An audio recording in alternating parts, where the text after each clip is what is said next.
All right, it's recording. So today's lesson is going to be on 3H and 3I, but really there's only one skill. One skill that you're going to be working on is to find a percentage of.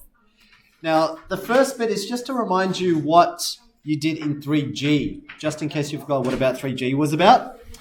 So let's have a look. 3G. 3G was learning how to convert fractions or decimals to a percentage. And how do you convert percentage back to fractions or decimals? So last lesson I only taught two things. Anything you want to change to a percentage, you need 100 of them. Right? So that's why you times by 100. But once you've got the percentage, you've got it out of 100. If you want to bring it back, we'll divide by 100. Yeah, so if you have 100 of something, so if I wanted to know, the percentage of this bottle compared to something, I just need 100 of these bottles. That tells me the percentage. But then if I then have the percentage, if I only want to know what the actual value is, well then I need to divide all 100 of them to get back to 1.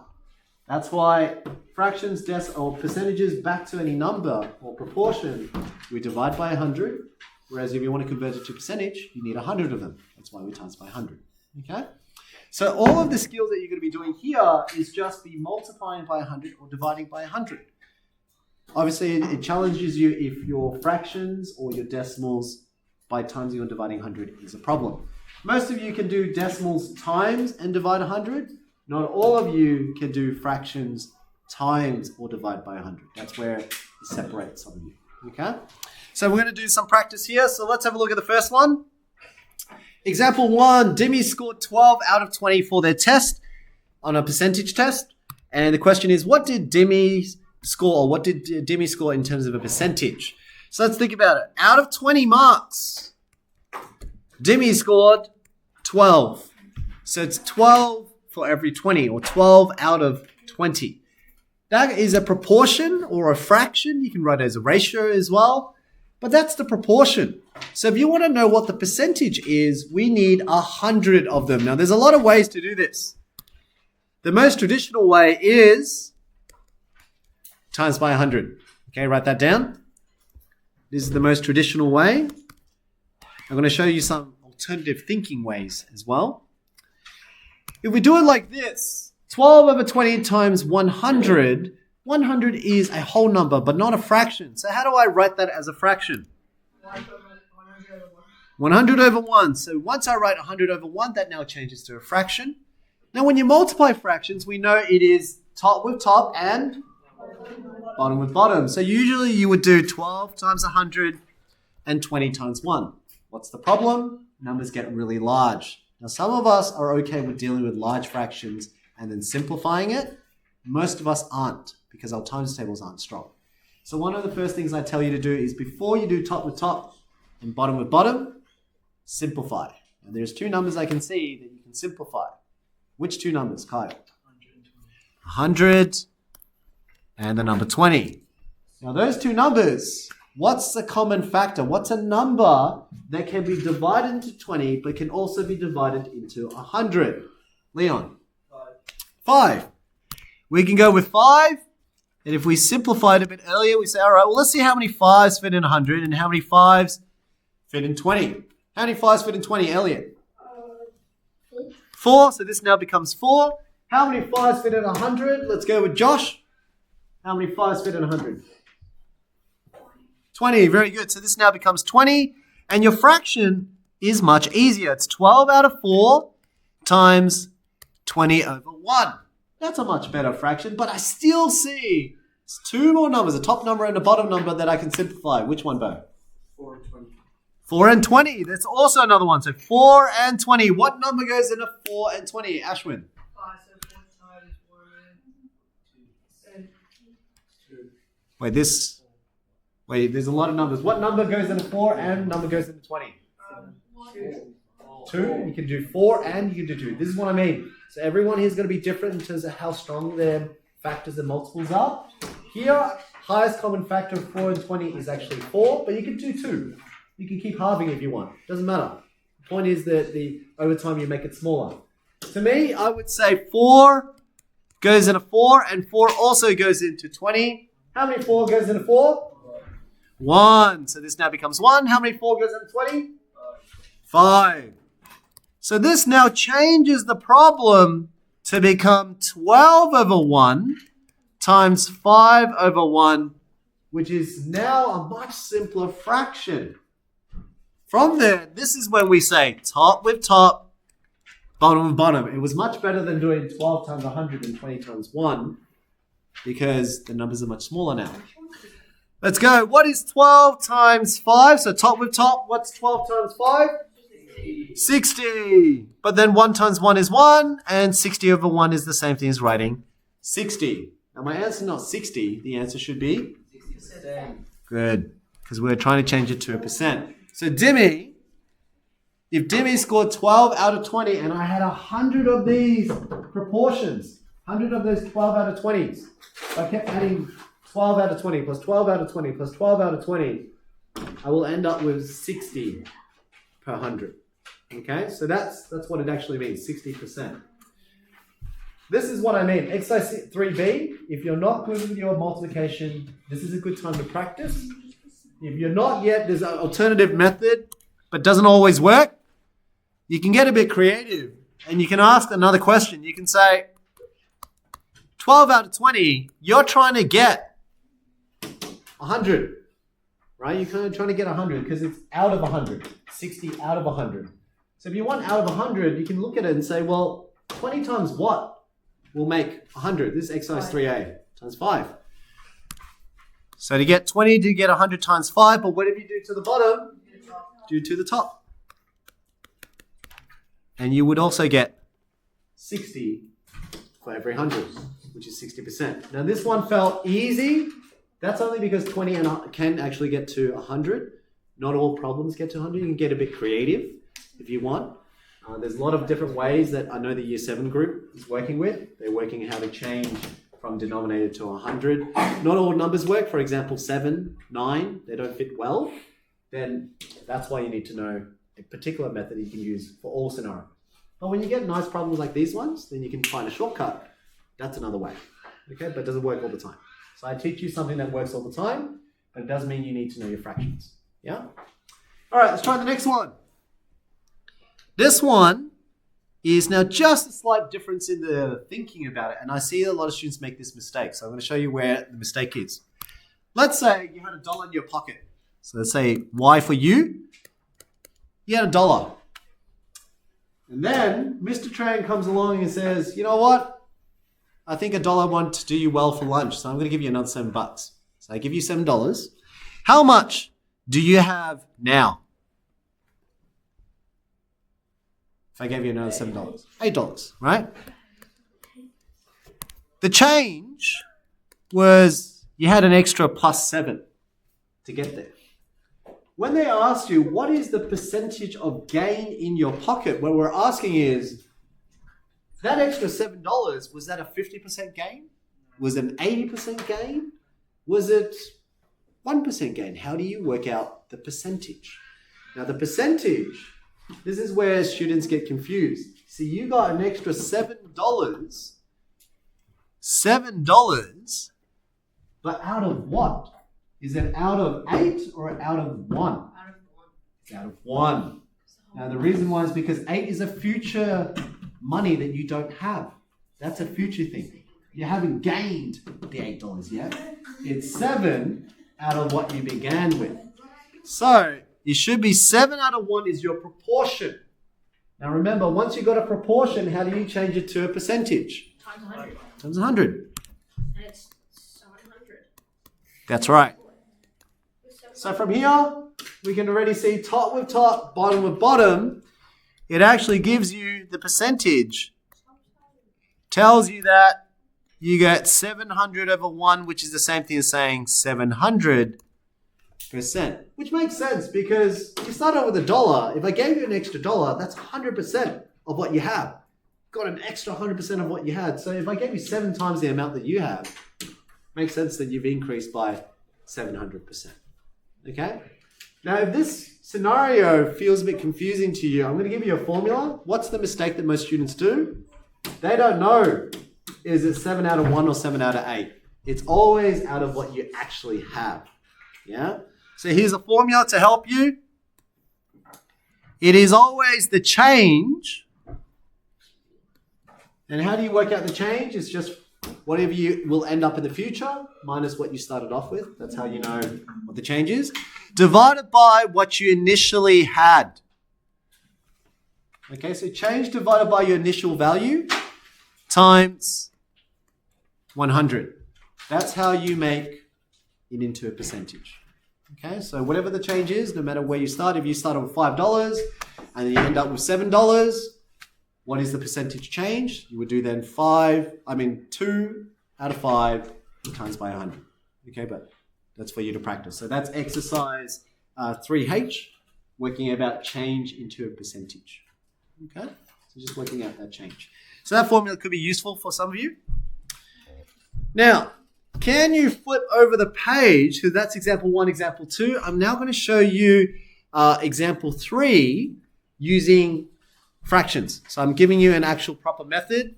Then I'll show you a shortcut. Okay? Here we go. Flip over the next page. Scroll down to example 3.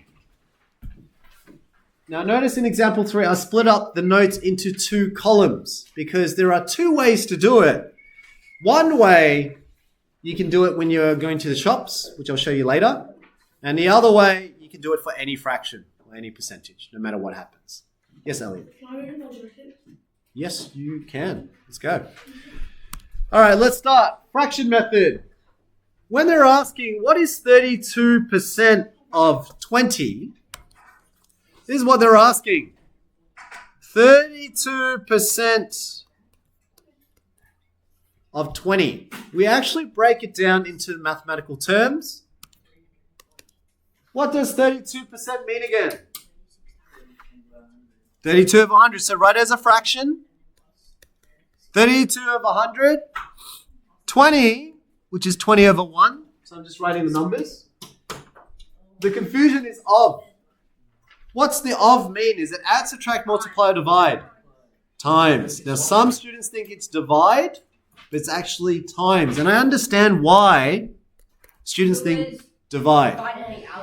That's right, because when you do half of 10, a lot of you are just dividing 10 by 2. That's why you think it's divide. The reality is that it's actually half times 10 over 1. And when you do top with top, bottom with bottom, 1 times 10 is 10, 2 times 1 is 2. This is why a lot of students think it's divide, because it ends up being 10 divide 2. But of does not mean divide. It actually starts off with times. It just so happens that when you're simplifying, it ends up being divide. Okay? So be careful there. The word of means times. Now, your fraction method. Find numbers that you can simplify. Now, I can already see 2 numbers that you can simplify, just like we did before. Ashwin. 20 and 100. 20 and 100. What's the highest common factor of 20 and 100? 20. 5 is one of them. 10 is also one of them, but 20 is better. 20 fits in 100 and 20 also fits in 20. So how many 20s fit in 20? We know 1. But how many 20s in 100? 5. So what we get now is you got 32 on 5 times by 1 over 1. Now that top with bottom and bottom actually gives you 32 over 5. Now that's technically a percent. But the average person does not know what 32 over 5 is. So in shopping centers, they actually write it out. So let's write it out. 5 into 32 we can write as a mixed fraction. 20%. How many 5s fit? Listen to me talk. 6.4. You good? Yes, sir. How many 5s fit in 32? 6. 6. Remainder? 2. Remainder 2 out of 5. So this is your mixed fraction. So from improper to mixed. That means you've got 6 and 2/5%. Now again, that gives you a general direction. Most of the population will understand 6. Boys, you're talking while I'm speaking. 6 and 2/5%. But the 2/5, some of us may not know what 2/5 is as a decimal. That's why usually in the public sphere, they never leave it as 6 2/5. They leave it as 6.5 or, mainly halves. Most of the people in the population will understand. But 2/5, not everyone in the population will understand. So we got to convert 2/5 into a decimal. And one of the exercises you've done so far, you can work out how to work out 2/5 as a decimal. Now this actually just means what's 2 divided by 5, or how many 5s fit into 2. A lot of students write it the other way around. They usually write 2 on the outside and 5 on the inside. That's not what this fraction is saying. It's saying how many 5s fit into 2. So 5 should be bigger than 2. How many 5s fit in 2? 0. Very good. Doesn't fit in. Carry the 2 over. How many 5s fit into 20? 4. So we know it's 0.4. Okay, so we know that 2/5 is the same thing as 0.4. So that must mean 6.4%. Now, this here, method 2, is what is required at bare minimum at year 8 level in terms of fluency skills. So when we test you, we're checking all these skills here. Can you multiply? Can you simplify? Can you convert? Can you change fractions to decimals? And do you understand percentage? That's essentially in one question, we learn a lot about you, right? But not all of us can do this. So I'm going to teach you what we call a unitary method that gets you to the same answer for some or most things when you go shopping, but doesn't always work when you're doing maths text questions. Okay, now I was seeing 3 hands up. Elizabeth? Isn't it just like 1% and 100% stuff? That's right. So that's called the unitary method. It works only for some problems, not for all problems. So that's why I don't like teaching that first. I want you to know the actual method, and then you can use shortcuts for later. Since it's multiplication, can't you just do 20% of 32 instead of 32%? Yes, you can. The same answer. Yes, it would be. You can do that too. Isn't the 6.4% supposed to be $6.4? Oh, sorry, you're right. Because I was finding percent of a number, wasn't I? Yes, thank you for fixing that. $6.4. Thank you, Leon. My mistake. All right, let's get to unitary method. So this is one way of doing it. Now, in your unitary method, you only need to know 2 key percentages. And I'm going to roll back up, go back to the previous page. You only need to know the first 2. 1% and 10%. Let's break it apart. 1% means 1 out of 100. 10% means 10 out of 100. Fill that in. So when you say 10%, we realize that actually simplifying it down, it's the same thing as saying 1 out of 10. Right? So 10 out of 100 is the same thing as 1 over 10. Now notice on the bottom I wrote means. In a nutshell, if the fractions scare you, this is what I'm trying to say. When you find 1% of something, you're literally just dividing it by 100 because this bottom bit, that's divide 100 there.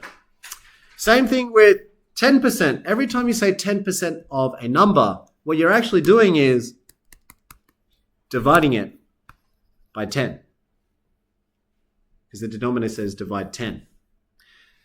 An example, a quick example, you say 10% of 20. So you can do the fraction method that I showed you before, or if you understand that 10% actually just means divided by 10. When I say what's 10% of 20, you can actually do that quickly in your head because it just means what is 20 and what's 20 divided by 10? 2. So when I ask you what is 10% of 20, you're literally just dividing by 10. But the beauty thing about dividing by 10, which you've done in the previous exercises, is that there's only 1 0, and you only need to move the decimal point back 1. That's it. So if I gave you something like this, let's do a couple more examples so you get a feel of it. What is 10% of 31? See, what I'm asking you there is I'm actually saying, what is 31 divide 10? 3.1, because you're just moving the decimal point back one space. Because you've got 10. 10 has 1 0, one decimal place value, and when you divide, you move to the left. So the answer is 3.1. 10% of 31 is 3.1. Let's do another one. Let's pick someone else now. Let's go with Hauschwan. What do you think if I asked you what is 10% of 98? What would the answer be? 98 divided by 10, and that equals? Moving the decimal point back 1. 9.8. Everyone can do this. So if I said, what is 10%? Let's make it an even harder number. Let's go with 902. What's 10% of 902? Ashwin? 19.2. 90.2. You just move the decimal point back one space and you get 90.2. This is how easy it is to find 10% of anything. So if I said, if you walked into the shops, you wanted to buy a top, or usually the first order that you buy online, they say take 10% off. So if you bought something online at a total $210, and they said your first order, they'll take 10% off that.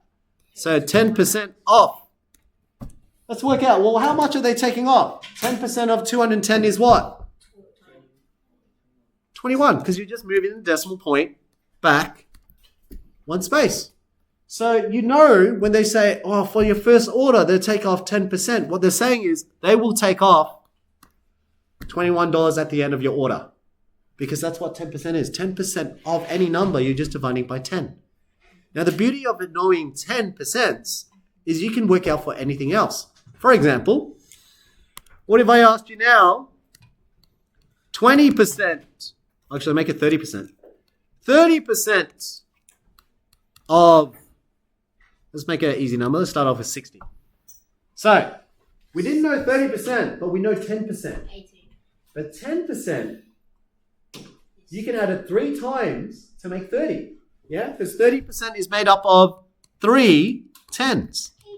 So if you work out what 10% of 60 is, and you got 3 of them, you'd be able to work out what 30% of 60 is quickly. So, what's 10% of 60? 6. Because you're just moving the decimal point back 1, so that's 6. 10% of 60 is $6. But if you've got 3 of them, that's very good. So you do 6 times 3, or 6 plus 6 plus 6, 18. So now you can actually think about going to shops now. When you go to shops, most sales are sitting between 20% and maybe 50%. Sometimes 70, but usually 20 to 50.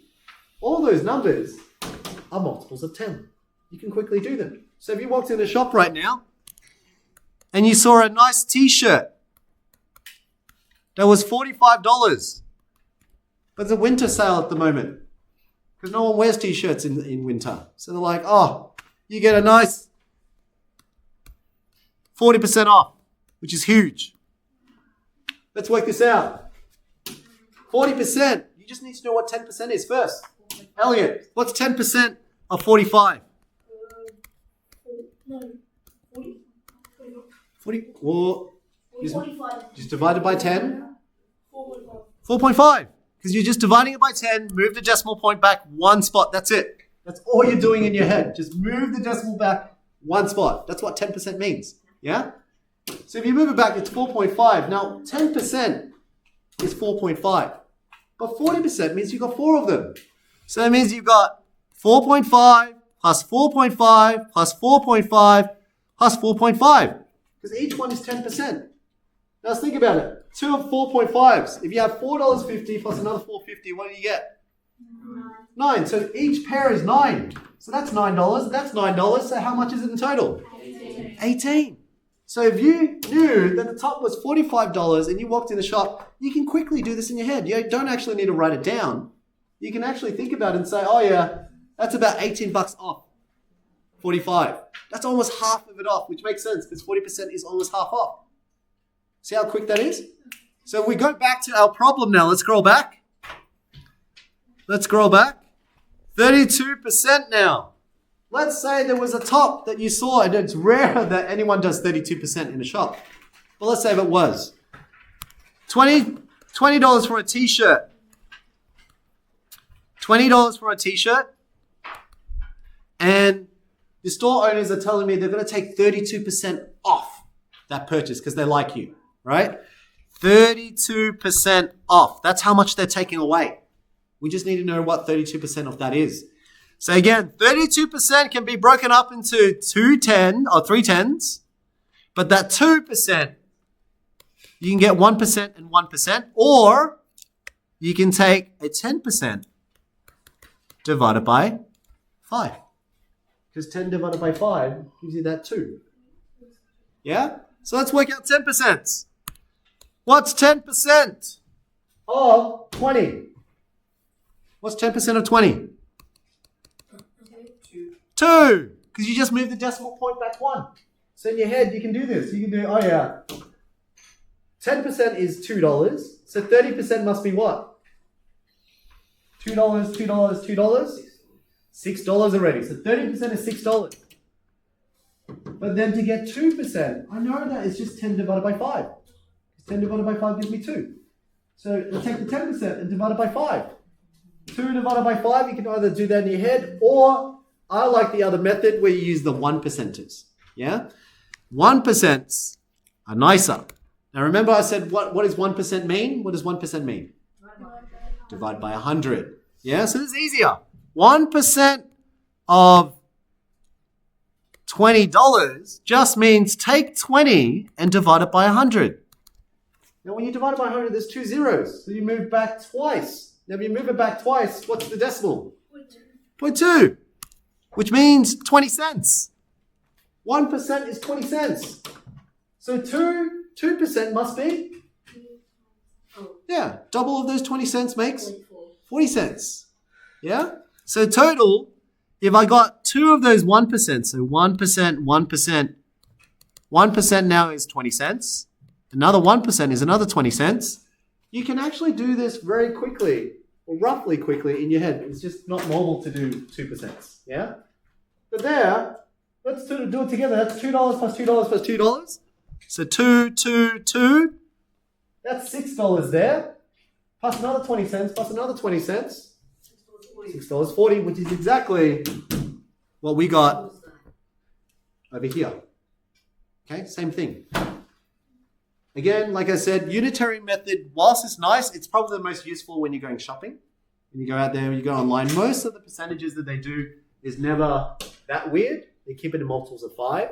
So they do 75% off, they do 90% off. They don't ever do 33% off. Okay, it's rare. But if it's online, if you buy things online, that can happen. But if you don't buy things online, you go into the shops, usually it's multiples of 5. So you can work that out much quicker. Okay, so that's a nice way to do percentages. But what I just taught you there is exercise 3i. To be able to add on a percentage or subtract a percentage, that's what you're dealing with. So an example would be, let's say when you start working, so say my wife, she used to earn about $160,000 roughly per year.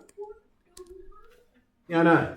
When you work for a corporate company, you can earn a bit. That's considered very junior. Once you get into the senior levels, like 200 to 300,000. But let's say she was there and she used to get bonuses, but you only get bonuses if you work extra hours and you're a top dog in your group.